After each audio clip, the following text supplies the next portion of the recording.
பொய்யான சில பேருக்கு புது நாகரீகம், புரியாத பல பேருக்கு இது நாகரீகம். முறையாக வாழ்வோர்க்கு எது நாகரீகம்? முன்னோர்கள் சொன்னார்கள் அது நாகரீகம். முன்னோர்கள் சொன்னார்கள் அது நாகரீகம். கண் போன போக்கிலே கால் போகலாமா? கால் போன போக்கிலே மனம் போகலாமா? மனம் போன போக்கிலே மனிதன் போகலாமா? மனம் போன போக்கிலே மனிதன் போகலாமா?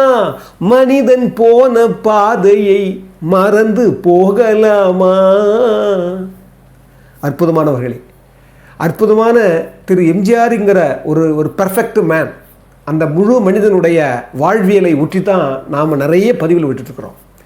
அந்த மனிதன் போன பாதையை நாம் மறந்து போகக்கூடாதுன்றதுக்கு தான் நாம் இவ்வளவு பதிவுகளும் விடுறோம். அவருடைய கருணை, அவருடைய அன்பு, அவருடைய இரக்க சிந்தனை, அவருடைய பரோபகாரம், அவருடைய பண்பு நலம் சார்ந்த சமூகத்தினுடைய அக்கறை, பிறருக்காகவே வாழ்ந்த அந்த வாழ்வு, மற்றவங்களுடைய நலனை பற்றியே எப்பவும் எதிர்பார்த்தது, எப்பவும் ஈகை குணம், எங்கே பார்த்தாலும் ஈகை குணம், எதற்கெடுத்தாலும் கொடுக்கறது, இதெல்லாம் நிறைந்த ஒரு மனிதனை பற்றி தான் நம்ம பேசிகிட்டு இருக்கிறோம். அதனால் அது அளவே இல்லாதது. இன்றைக்கி இருக்கிற சமூகத்துக்கு நினைவுபடுத்துகிறேன் நான். ஏன்னா இப்படிப்பட்ட ஒரு மகா மனிதன் வாழ்ந்துட்டு போனானே, அந்த வாழ்வியலை நம்ம யோசிக்க மாட்டேங்கிறோம். அங்கேருந்து நல்ல பண்புகள் எடுத்துக்கலாமே, நாம் கொஞ்சமாவது எடுத்துக்கலாமேன்றதுக்கு தான் நான் திருப்பி அதை சொல்லிட்டு இருக்கிறேன். அந்த வகையில் இன்றைக்கி பாருங்கள், நான் சொன்னேன் பாருங்கள், புரியாத பல பேருக்கு இது நாகரீகம். ஏன்னா எனக்கு தெரியல, இங்கே நிறைய பேருக்கு வாழ்க்கையே தெரியல. அந்த வாழ்க்கையை ஓடிட்டே இருக்கிறாங்க. ஒரு கையில் விதையை கொண்டு ஓடிட்டே இருந்தால் அது என்ன பிரயோஜனம்? அது கீழே போட்டு மடிய வைக்க தேவையில்லையா? நாம் எப்பவுமே சிந்தனை பண்ணுறது கூட டைம் இல்லையே. நாம் என்ன பண்ணுறோம்? வாழ்க்கையே என்னன்னு தெரியல, வாழ்க்கையின் போக்கு புரியலை, வாழ்க்கை எதை நோக்கி போகுதுன்னு தெரியல. இப்படி தெரியாத நேரத்தில் தெரியல, அது எதை நோக்கி போகுதுன்னு தெரியலன்னு தெரிகிற அறிவாவது நமக்கு இருக்கணும். அப்போ தான் அந்த வாழ்க்கை பற்றி நம்ம புரியும். இங்கே புரியலை. அந்த வகையில் இன்றைக்கி திரு டிஆர் ராமண்ணா, அவர் அற்புதமான, உங்களுக்கு தெரியும், அவர் அவரை பற்றி நான் நிறைய சொல்லிட்டேன். குலே பகாவலியிலிருந்து பணக்கார குடும்பம் வரைக்கும் அவர் என்னென்ன எம்ஜிஆருடைய பார்த்தாரு போனார்ன்றதெல்லாம் அவர் பற்றி பேசியிருந்தார். இன்றைக்கி பணம் படைத்தவன் பற்றி அவர் சொன்னதை பற்றி அவருடைய அனுபவங்களை பற்றி சொல்ல போகிறேன். அவர் பாருங்கள், இந்த பணம் படைத்தவன் அது பார்த்திங்கன்னா எம்ஜிஆருடைய டைட்டிலில் பணம் படைத்தவன், அவர் தான் உண்மையான பணம் படைத்தவன். ஏன்னா இந்த பணத்தை மற்றவங்களுடைய வாழ்வுக்காகவே அர்ப்பணிக்கணும்னு சம்பாதிச்சார் பாருங்கள், விழுந்து. அவரை பற்றி எல்லா பதிவும் சொல்லியிருக்கிறேன். இந்த பதிவில் முக்கியமான ஒரு 4 கூறுகள் அவர் சொல்கிறார். முதற் கூறு, இந்த பணம் படைத்தவன் திரு எம்ஜிஆருடைய வாழ்க்கையிலே ஒரு பெரிய ஒரு மாறுபாட்டை உருவாக்குச்சின்னு சொன்னார். அதில் முதல்ல அவர் சொல்கிறது என்னென்னா, அவர் எப்போவுமே தாய் சொல்ல தட்டாதவர், தெரியும் உங்களுக்கு. சிறு வயதில் சொன்னாராம், அம்மா சத்யபாமா அம்மா சொல்லிச்சான், நீ விமான பயணமே ஏறாதடா ராமு அப்படின்னு சொல்லி அந்த சின்ன வயசு சொல்லிச்சான். அதனாலேயே அம்மா சொல்லிட்டாங்க. அதாவது மரணத்தை பற்றியோ இல்லை வாழ்க்கையை பற்றியோ ஒரு பயம் கிடையாது. அம்மா சொன்னாங்களே அப்படின்றது அம்மாவுக்கு கொடுத்த பெரும் மதிப்பு இருக்குது பாருங்கள். அதனாலேயே அவர் என்ன பண்ணுவாராம், கார்லேயும் ரயிலில் தான் போவாராம், விமானம் ஏறுறதே கிடையாதான். இதை பணம் படைத்தவன் படம் கல்கத்தாவில் ஷூட் வச்சுருக்காராம் ராமண்ணா சார். ஸோ என்ன பண்ணுறது, வேறு வழி இல்லை, இவர் ட்ரெயினில் 2 நாள் ஆகிடுன்னு சொல்லிட்டு அந்த காலத்தில் அவ்வளோ. இப்போ என்ன பண்ணாராம், எம்ஜிஆர்கிட்ட சொல்லி நீங்கள் வரணும் விமான பயணம் சொன்னோம். ஐயோ எனக்கு வரமாட்டேன், அம்மா சொல்லியிருக்காங்க, எனக்கு வேணாங்க. அப்படிலாம் இல்லைங்க, நீங்கள் எவ்வளோ நாகரிகமாகி போச்சு, நீங்கள் அதை பற்றிலாம் பொருட்படுத்தாதீங்க. நீங்கள் எவ்வளோ இவரை கொஞ்சம் கொஞ்சமாக கன்வின்ஸ் பண்ணி முதல்ல கல்கத்தாவுக்கு அவர் விமான பயணத்தை கொண்டு வந்தது டிஆர் ராமண்ணான்னு சொல்கிறார். அதாவது வரமாட்டேன்னு சொன்னவரை நான் முதல்ல விமான பயணத்தை அவரை பண்ண வச்சேன், கல்கத்தாவுக்கு விமானத்தில் தான் வந்தார். ஏன்னா அவர் நாடகம் நடத்துகிற காலத்தில் கூட இங்கேருந்து 2 நாள் ரயிலே தான் போவாராம் எம்ஜிஆர். கப்பலில் போயிருக்கார் சின்ன வயசில், அந்த விமானம் ஏறதே கிடையாதான். அந்த விமான பயணத்தை முதல்ல மாற்றினது நான் தான் அப்படின்னு அவர் குறிப்பிட்றாரு. அது மட்டும் இல்லை, அது எம்ஜிஆரை பற்றி சொல்லும்போது அவருடைய படத்துலேயே ஏற்கனவே சொன்னேன், ஆர்என் மனோகர்னு சொல்லிட்டேன் நான். ஆர் மனோகர்னு எனக்கு ஒரு நண்பர், ஒரு கதாவசனகர்த்தா, அவர் படம் வேலூர் மாவட்டம்லாம் டைரக்ட் பண்ணியிருந்தார். அவர் அதனால் எனக்கு அந்த ஆர்எஸ் மனோகர்னு சொல்கிறது பதில் ஆர்என் மனோகர்னு சொல்லிட்டேன் பல பதிவுகளில். போன பதிவில் அதை கொஞ்சம் மாற்றிக்குங்க, அதை தவறி சொல்லிட்டேன். அதை ஆர்எஸ் மனோகர் நான் நேரில் பார்த்துருக்கிறேன், அவரோட பேசியிருக்கிறேன். புலிகேசியில் திரு நம்பியார் அவர்கள் முதல்ல பேசிவிட்டு அதுக்கப்புறம் அவர்கிட்ட போய் அதுக்கப்புறம் தான் திரு நாசர் அவர்களை அந்த படத்துக்கு நான் கம்மி பண்ணோம். ஸோ இப்போ என்னென்னா ஆர்எஸ் மனோகர் சார் வந்து எப்படி வந்தாருன்னு போன பதிவில் சொன்னேன். இந்த பதிவு பாருங்கள். அந்த பணம் படைத்தவன ஆர்எஸ் மனோகர் வந்து கூட அவர் ஒரு வில்ல மாதிரி வராரு படத்தில். அதில் நவநாகரிக ஒரு பெண்மணியாக வந்து சவுகார் ஜானகி வந்து இப்போ நடிக்கிறாங்க. அப்போது அவர் என்ன பண்ணுறாராம் பாருங்கள். இவர் சொல்கிறாரு ராமண்ணா சார், நான் ஒவ்வொரு படத்துலையும் புதுமையை பண்ணுறதால, நான் புதுமையாக எம்ஜிஆருக்கு பண்ணணும்னு நினைக்கிறதால, இப்போ இது வரைக்கும் ஆடாத இப்போ ஒரு எம்ஜிஆர் ஆட வச்சதால எல்லா படமும் ஆட வச்சாங்க. அது மட்டும் இல்லை, இந்த படத்தில் நவநாகரிக பெண்மணியாக இருக்கிற சவுகார் ஜானகி ஒரு கேப்ராவை கூட்டு போவாங்களாம். அப்போ எம்ஜிஆர் கூட்டு போகிற மாதிரி ஒரு காட்சி வச்சுருந்தாராம் இவர். உடனே எம்ஜிஆர் சொன்னாராம், என்ன ராமு நீங்கள், நான் வந்து கேப்ராவை பார்க்க போய் நடிக்கிற மாதிரி, கேப்ராவை பார்க்க போகிற மாதிரி நடித்தா அது வந்து என்னுடைய ரசிகர்கள் என்ன நினைப்பாங்க, இது இது இது எப்படி இது நல்லா இருக்கா இது உங்களுக்கு அப்படின்னே கேட்டாராம். அதாவது பாருங்கள் எவ்வளோ யோசிக்கிறார் பாருங்கள். அந்த கேப்ராவை பார்க்கறது கூட என் ரசிகர்கள் என்னை பற்றி என்ன நினைப்பாங்க அப்படின்னு அவர் சொன்னாராம். சொன்ன உடனே அப்புறம் சொன்னாராம் ராமண்ணா சார், நீங்கள் அங்கே கவலைப்படாதீங்க, நீங்கள் அங்கே போகிறீங்க, வலுக்கட்டாயமாக கூப்பிட்டு போகிறாங்க, கூப்பிட்டு போனால் நீங்கள் பார்க்கல, கண்களை வந்து அப்படியே மூடிக்கிறீங்க, வெறுக்கிறீங்கன்ற மாதிரி நம்ம வந்து ஷூட் பண்ணிக்கலாம், அது அது அது ஒன்றும் பிரச்சனை இல்லை, நான் பார்த்துக்கிறேன், சாதாரணமானது தான் அப்படின்னாராம். அதே மாதிரி தான் கூப்பிட்டு போய் ஷூட் பண்ணாங்களாம். அங்கே பாருங்கள் ஷார்ட்லாம் எடுத்து அந்த சீனே சென்சாரில் தூக்கிட்டாங்களாம். அந்த சீனை ஒத்துக்க மாட்டேன்னு சொல்லிட்டு சென்சார் தூக்கிட்டாங்களாம். அது சொல்கிறாரு, அதை வைக்கிறது அவர் முதல் சொன்ன மாதிரியே அதை தூக்கிட்டாங்க. அது 2வது நிகழ்ச்சி சொல்கிறார். 3வது நிகழ்ச்சி என்ன சொல்கிறாரு பாருங்கள், எப்போவுமே எங்களை வந்து எம்ஜிஆர் ஐயா வந்து எம்ஜிஆர் சார் வந்து எங்களை வந்து டிஸ்கஷனுக்கு வந்து எங்கள் கூப்பிட்டதே கிடையாது, எங்கள் படம்னா வந்துடுவார். திடீர்னு ஒரு மாறா என்ன பண்ணார், ஒரு நாள் அப்போ பொங்கல் தினமா அன்றைக்கி திடீர்னு நீங்கள் வாங்க நம்ம பணம் படைத்தவனை பற்றி கொஞ்சம் ஆலோசனை பண்ணணும்னு சொல்லிட்டு ராமவரம் தோட்டத்துக்கு கூப்பிட்டாரு. நாங்கள் எல்லாம் போனோம், என் உதவியாளரோட போயிருக்காங்க. போன உடனே நீ பொங்கல்னால எனக்கு பொங்கல் சுட சுட பொங்கல் விருந்து வச்சார், சாப்பிட்டோம். சாப்பிட்டு முடித்த உடனே அந்த ஆலோசனை முடிஞ்சு போச்சு. முடிஞ்சு போன உடனே நீங்களாம் எங்கே போகிறீங்கன்னு கேட்டார். நாங்கள்லாம் இப்படியே நாங்கள் வந்து கிண்டி ரேஸ் அப்போ நடந்தது தான், குதிரை பந்தயம், அந்த கிண்டி ரேஸுக்கு பார்க்கறதுக்கு நாங்கள் போகிறோம் அப்படின்னு சொன்னாங்களாம் இவங்கெல்லாம். நானும் வரேன் பார்க்கணும்னு சொல்லிட்டு என்ன பண்ணாராம், ஒரு 5000 ரூபா பணம் எடுத்துக்கிட்டு எம்ஜிஆர் என்ன பண்ணாராம், அவங்க கூடவே போனாராம். போய் பணம் கட்டி ஆடலாம் அப்படின்னு நினச்சாராம் எம்ஜிஆர். அதுதான் 5000 ரூபா கொண்டு போனாராம். கரெக்டாக போனாங்களாம், போய் உட்காடுறாங்களாம். உட்காந்தா திரு கவிரசர் கண்ணாசனுடைய அண்ணன் ஏஎல் சீனிவாசன், பெரிய ப்ரொடியூசரு, ஃபினான்சியரு, அவர் வந்து சாரதா ஸ்டுடியோ நடத்தினவர், அதை பற்றி தெரிஞ்சிருக்கு நிறைய பேருக்கு. அவர் என்ன பண்ணார், எதிர்பட்டாராம். எதிர்பட்டு என்ன நீ இங்கேயும் வந்துட்டீங்களா, எல்லாத்துலேயும் ஜெயிக்கிற நீங்கள் இங்கேயாவது தோக்கணும் அப்படின்ட்டு என்ன பண்ணாராம் சொல்லிட்டு அப்படி மடமடன்னு போயிட்டாராம். நண்பரோட வந்தாராம் ஏஎல் சீனிவாசன். எம்ஜிஆரை பார்த்த உடனே எல்லாத்துலேயும் ஜெயிக்கிற நீங்கள் இங்கேயாவது தோக்கணும் அப்படின்ட்டு என்ன பண்ணாரா சொல்லிட்டு போனாராம் பாருங்க. எம்ஜிஆருக்கு அப்படியே சங்கடப்பட்டாராம். என்னங்க இது நல்ல நாள் அதுவுமா, இந்த மனுஷன் இப்படி சொல்லிட்டு போகிறாரு, ஒருவேளை நான் இதில் தோத்துட்டேன்னா அப்புறமா இந்த வருஷம் பூரா தோல்வி ஆகிடும், சரி நான் வரல, நான் கலந்துக்கலன்னு சொல்லிட்டு என்ன பண்ணாராம், கொண்டு வந்த 5000 ரூபாயை அப்படியே அங்கே ரேஸ் அந்த அரங்கத்தோடைய ஊழியர்கள் இருக்காங்கல்ல, ரேஸ் கோர்ஸ் மைதானத்தோடைய ஊழியர்கள் எல்லாரையும் கூப்பிட்டாராம். கூப்பிட்டு அந்த 5000 ரூபாயும் அப்படியே பங்கிட்டு எல்லாருக்கும் கொடுத்துட்டு அப்படியே எம்ஜிஆர் போனாராம். அதை குறிப்பிடுறாரு ராமண்ணா சார் பாருங்கள்.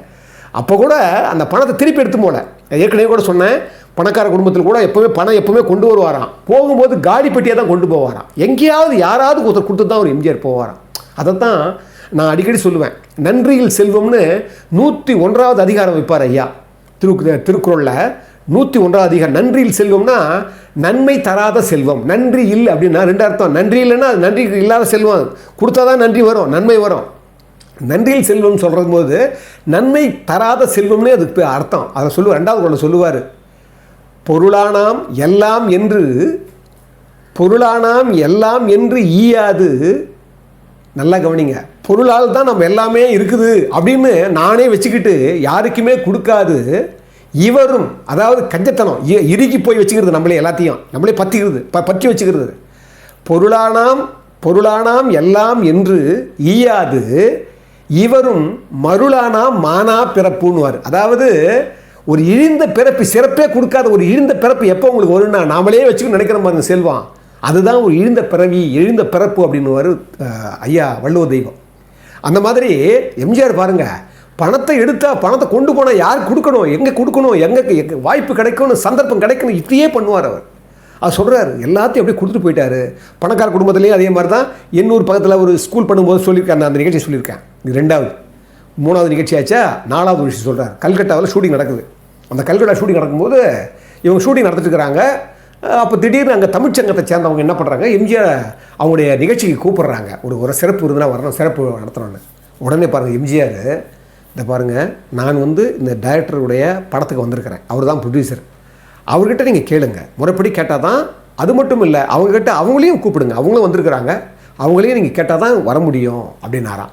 உடனே அவங்க என்ன பண்ணாங்களா, முறைப்படி இவர் டிஆர் ராமண்ணா சார்கிட்ட வந்து நீங்கள் எம்ஜிஆர் ஐயா எல்லாம் எங்கள் சங்கத்துக்கு வரணும்னு சொன்ன உடனே அதே நிகழ்ச்சி இவங்கெல்லாம் போயிருக்கிறாங்க. அங்கே பாருங்கள், அது ஸ்லாகிச்சு எழுதுறாரு, திரு எம்ஜிஆர் அவர்கள் அந்த இடத்துல கூட எங்கள் எல்லாரையும் அறிமுகப்படுத்திட்டு என்னார்னு சொல்லி எங்களுக்கெல்லாம் ஒரு சிறப்பு செஞ்சுட்டு தான் அதுக்கப்புறம் கடைசியாக எம்ஜிஆர் பேசினார். அந்த இடத்துல அந்த உயர்ந்த பண்பு நினச்சி நான் அப்படியே மனசை மெய்செடுத்து போனேன். ஏன்னா எங்களை அவர் கூப்பிட்டாரு, அவரை தான் கூப்பிட்டுருக்காங்க, அப்போ கூட எங்களையெல்லாம் வர வச்சு எங்களுக்கெல்லாம் ஒரு மரியாதை கொடுக்குற அளவுக்கு அந்த முன்னிலைப்படுத்த வந்து அந்த பண்பு எம்ஜிஆர் தான் நான் பார்த்தேன் அப்படின்னு டிஆர் ராமண்ணா குறிப்பிடுறாரு. பாருங்கள், எப்போவுமே அந்த படம் வந்து பணம் படைத்தவன் பெருசாக போல, பெரிய இடத்து பெல்லாம் பெரிய 100 நாள் போச்சு. இதெல்லாம் வந்து எம்ஜிஆர் படம் வந்து பெருசாக போடலாம் கூட வசூல் வந்துடும். ஆனால் அந்த படத்தில் அற்புதமான பாட்டுங்க. அதில் தான் வந்து எனக்கு ஒரு மகன் பிறப்பான ஒரு அற்புதமான பாட்டு, பவழ கொடியிலே முத்துக்கள் பூத்தாள், அதில் அந்த பாட்டும் அதில் தான். அப்புறமா அந்த மாப்பிள்ளை காதலிச்சான் கையை பிடிச்சி நிறைய பாட்டு இருக்குது. அது கண் போன போக்கில் எக்ஸ்ட்ராடனரி பாட்டு. இந்த பாட்டெல்லாம் அந்த படத்தில் தான். அந்த நிகழ்வுகளை சொல்லும்போது திரு எம்ஜிஆர் இப்போ சொல்லும்போது சமீபத்தில் என்னுடைய அருமை நண்பர் ஜீவா எனக்கு அமுச்சு வச்சிருந்தார் ஒரு அற்புதமான குறிப்பு. அது அந்த குறிப்பு வந்து பாருங்கள், எம்ஜிஆருடைய பண்பு எப்படின்னு பாருங்கள். அவர் வந்து படத்தில் தான் நினைக்காதீங்க, அவர் சிஎம்மாக இருக்கிறார். எப்போ 3வது முறை உடல் நலிவுற்ற நிலையில் கூட அவர் வந்து இந்த சமூக சேவை பண்ணிட்டுக்கிறார் முதல் மந்திரியாக. அந்த நேரத்தில் பாருங்கள், ஏற்கனவே சத்துணவுலாம் போட்டவர் இப்போ திடீர்னு என்ன நினைக்கிறார், சத்துணவு கூட வந்து ஒரு சீருடை கொடுக்கணும் பிள்ளைங்களுக்கு, அது கூட இல்லாமல் கஷ்டப்பட்டு வராங்கன்றது அவருக்கு தோணுது. அப்போ அவர் என்ன நினைக்கிறாரு, இங்கேருந்து டெல்லிக்கு போய் தமிழ்நாடு இடத்துல தங்கிட்டு, அப்போ பிஎம்மாக இருக்கிறவர் ராஜீவ் காந்தி. அப்போ அவர்கிட்ட போய் என்ன பண்ணுறாரு, தமிழ்நாட்டுக்கு நிதி வேணும், நிதி இல்லை, இது சீருடை கொடுக்கணும், சேர்ந்து நிதின்னு சொல்லிட்டு என்ன பண்ணுறாரு, ஒரு கோரிக்கை வைக்கலான்னு போகிறாரு. போகும்போது இங்கே இருக்க தமிழ்நாட்டு அதிகாரிகளெல்லாம் கூப்பிட்றாரு, எவ்வளோ சீருடைகள்லாம் பண்ணுறதுக்கு இது அதிகமாக வரும்னு கேட்குறாங்க. அவங்கெல்லாம் புள்ளிவரத்தோடு சொல்கிறாங்க 120 கோடி வரும் அப்படின்னு சொல்கிறாங்க. சொன்ன உடனே இவர் என்ன பண்ணுறாரு, ராஜீவ்காந்தி சந்திக்கிறாரு. சந்தித்து இந்த மாதிரி நிதி நெருக்கடியாக இருக்குது, எங்களுக்கு இதெல்லாம் தேவை அப்படின்னு சொன்ன உடனே எல்லாத்தையும் ஓகே பண்ணுறாரு. ஆனால் சீருடைக்கு மட்டும் 120 கோடி சொன்னார் பாருங்கள். அது ராஜீவ்காந்தி என்ன சொல்கிறாரு, இது பின்னால் பார்க்கலாம், அப்புறம் பார்க்கலான்னு சொல்லி என்ன பண்ணுறாரு சொல்லிடுறாரு. சொன்ன உடனே எம்ஜிஆர் எழுந்துடுறாரு கோவத்தில். எழுந்துட்டு அப்படின்னா எங்களுக்கு நிதியே வேண்டாம், நாங்கள் பார்த்துக்குறோம்னு சொல்லிட்டு வந்துட்டார். இவர் தமிழ்நாட்டில் வந்துட்டார். வந்த உடனே அப்போ வந்து ராஜீவ்காந்தியினுடைய சிறப்பு செயலாளராக இருக்கிறவர் ஆர்கே தவான், உங்களுக்கு கேள்விப்பட்டிருப்பீங்க. அவர் என்ன பண்ணுறாரு, ஒரு மதிய வாக்கில் ஃபோன் பண்ணுறாரு எம்ஜிஆருக்கு. பண்ணி நீங்கள் விரும்புனீங்கன்னா நான் இன்னொரு தடவை மதியானம் வந்து நீங்கள் பிரதம மந்திரியை வந்து சந்திக்கலான்னு சொன்ன உடனே ஒத்துக்கிறாரு எம்ஜிஆர். அதுக்கு போகிறதுக்கு முன்னாலேயே எம்ஜிஆர் என்ன சொல்கிறாரு, அங்கே இருக்கிற அதிகாரிகள்லாம் கூப்பிட்டு நம்ம பார்ப்போம், அவங்க கொடுத்தாங்கன்னா எடுத்துக்குவோம், இல்லைன்னா ஒன்று செய்வோம், நாம் வந்து சத்துணவு கூட போடுறோம் இல்லையா, அதை கூட சேர்ந்து சீருடை போடுறதுக்கு இவங்க கூட நிதி கொடுக்கலன்னா நம்ம இதை வந்து நம்ம என்ன பண்ணலாம், நாம் அங்கே வந்து தமிழ்நாட்டினுடைய நிதி நெருக்கடியை மக்களுக்கு சொல்லி ஒரு குடும்ப உதவியாக நம்ம வந்து ஒவ்வொரு குடும்பமான உதவி கேட்கலாம், அதை வாங்கி நம்ம சீருடை போட்டு தான் தீரணும்னு சொல்லிட்டு அவர் போகிறாராம். போனால் எம்ஜிஆர் மேலே வச்சுருந்த அந்த அன்பு மரியாதை, காலையில் அப்படி எழுந்துட்டார் இல்லையா, அதெல்லாம் பார்த்து ராஜீவ்காந்தி என்ன பண்ணாராம், அதுக்கு அனுமதிச்சாராம். அனுமதித்த பிறகு அவருக்கு அந்த கசத்தையை கொடுக்கலையா ராஜீவ்காந்தி. அதுக்கப்புறம் எல்லாத்துக்கும் அந்த மானியம் எல்லாம் கொடுக்கறதெல்லாம் கொடுத்துங்க, இதை நாங்கள் ஓகே பண்ண சொல்லி ஓகே பண்ணாங்களாம். அப்போ எம்ஜிஆர் சொன்னாராம் வெளிவந்து, அதான் அந்த பஞ்சு. அவர் சொல்கிறார், ஒரு வேளை சாப்பாட்டுக்கும் ஒரு ஜோடி துணிக்கும் நான் எவ்வளோ கஷ்டப்பட்டேன் சின்ன வயசில் எனக்கு தெரியும். அதனால தான் நான் வந்து வெறும் சோறு கொடுத்தா மட்டும் போதாது குழந்தைங்களுக்கு, அவங்களுக்கு சீருடை கொடுக்கணுன்றது ரொம்ப முக்கியமானது, உண்ண உணவும் உடுக்க உடையும் ரொம்ப முக்கியமானதுன்னு சொல்லி திரு எம்ஜிஆர் அவர்கள் அந்த நிலையில் கூட அந்த சேர்ந்து செய்யணுன்ற அந்த எண்ணம் அவருக்கு மட்டும்தான் இருந்ததுன்னு சொல்லுவார். அதனால தான் டிஆர் ராமண்ணா சொல்லுவார், என்றைக்குமே அவர் வந்து நாங்கள் பகலில் சாப்பிட்ற சாப்பாடெல்லாம் எம்ஜிஆர் வீட்டில் தான் கொண்டு வருவாங்களாம் சாப்பாடு. இவங்க சாப்பாடே ஸ்டுடியோவில் சாப்பிடவே மாட்டாங்களாம். அவ்வளோ பேர் 20 பேர் 25 பேருக்கு வருமா சாப்பாடு. வந்தால் சொல்லுவார், சாப்பிடும்போது நாமெல்லாம் சோறை வச்சுக்கிட்டு காய்கறி சாப்பிடுவோம், அவர் கீரையை தான் சோறு மாதிரி வச்சுக்குவாராம். கொஞ்சம் அரிசி சோறு கொஞ்சம் வச்சுக்குவாராம். அது கீரையை சோறாக வச்சுக்கிட்டு அந்த அரிசியை கொஞ்சம் கீரை மாதிரி வச்சுக்கிட்டு தான் சாப்பிடுவாராம். சுற்றி அவருக்கு அந்த சுற்றி அந்த பதார்த்தங்கள் இருக்குமா. அது மட்டும் இல்லை, முட்டை கூட அந்த வெள்ளை முட்டை மட்டும் தான் சாப்பிடுவாராம், கரு சாப்பிட மாட்டார், அந்த உள்ளுக்குற மஞ்சள் கருவு சாப்பிட மாட்டாரா, ஏன்னா அவருக்கு அந்த கொழுப்பு சேர்ந்துடுறதுக்காக. அதே போல் எல்லாருக்கும் ஒரே மாதிரி தான் சாப்பாடு இருக்குமா. அவர் சொல்கிற ஸ்லாகிக்கிறார், அதாவது உணவு உடுக்க எதை இருந்தாலும் கொடுக்கணும். பாருங்கள், ஒரு ரேஸ் கோர்ஸுக்கு போகிறாரு, ஒரு சொல்கிறாரு, சொன்ன உடனே பாருங்கள் அந்த 5000 இவங்க கொடுக்கல, திருப்பி அவர் கொடுத்துட்டு வந்துனே இருக்கிறார். இதுதான் எம்ஜிஆர். நான் ஏன் சொல்கிறேன் திருப்பின்னா, கொடுப்பதுவும் துய்ப்பதுவும் எல்லாருக்கு அடுக்கிய கோடி உண்டாயினும் இல்லைங்கிறான் ஐயன். அதாவது 5வது குறள் சொல்லுவார் நன்றியின் செல்வத்தில். நன்றி இல்லாத செல்வம்னா எது தெரியுமா, கொடுக்கணும். கொடுக்கறதால துய்க்கணும், அந்த மகிழ்ச்சி வரும், கொடுக்க கொடுக்க மகிழ்ச்சி வரும். கொடுத்தலும் துய்த்தலும் எல்லாருக்கு அடுக்கிய கோடி உண்டாயினும் இல்லைன்றார். எத்தனை கோடி நீ வச்சுருந்தாலும், எத்தனை கோடியான செல்வங்கள் கூட இருந்தாலும் ஒன்றுமே வேலைக்கே ஆகாது அப்படிங்கிறார். அப்போ என்ன, நாம் எம்ஜிஆருடைய அடி ஒற்றி அவர் பாருங்கள், தவறு செய்ய நினச்சா கூட அவரால் தவறு செய்ய முடியல பாருங்கள். ஒரு கிண்டி ரேஸ் ரேஸ்ன்றது கூட தவறு தானே, ஒரு சரி பரவாயில்ல, ஒரு விளையாட்டாக நினச்சி போய் ஆடலான்னு போனால் கூட அங்கே ஆட வைக்கல காரணம். அதான் எம்ஜிஆர். தவறு நினச்சி தவறு செய்யலான்னு நினைக்கும் போது கூட தவறு செய்யாமல் தள்ளி கொண்டு போகிற ஒரு ஒரு நேர்மையும் அந்த அந்த உண்மையான குணமும் அந்த சத்தியவனுக்கு தான் கிடைக்குது. அற்புதமானவர்களே, எல்லோரையும் வணங்குகிறேன்.